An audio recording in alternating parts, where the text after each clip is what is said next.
मी तुला 7 जन्माचं वचन नाही देत बसणार. मी तुला 7 जन्माचं वचन नाही देत बसणार. पण या जन्मी मरेपर्यंत साथ नक्कीच देणार. पण या जन्मी मरेपर्यंत साथ नक्कीच देणार. असं म्हणणारे आपले आजचे हे 2 हिरो. पाहूया त्यांची गोष्ट.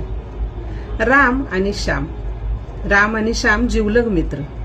दोघं लहानपणापासून एका शाळेत शिकले, एकत्र वाढले. शिक्षण पूर्ण झाल्यानंतर रामनं ठरवलं नोकरी करायची आणि श्यामनं ठरवलं बिझनेस करायचा.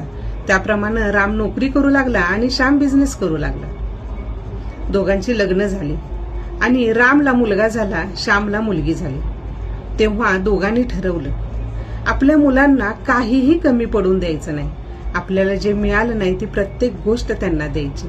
आपल्या कुटुंबाला जगातील सगळी सुख द्यायची.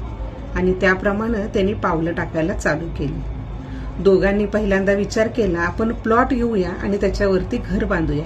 कारण खूप सुंदर घर आणि सर्व सोयींनी युक्त घर असं आपल्या कुटुंबाला मिळायला हवं. दोघांनीही प्लॉट घेतले आणि दोघांनीही घर बांधलं.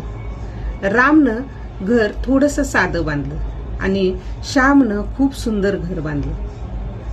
दोघांची इन्व्हेस्टमेंट होती. राम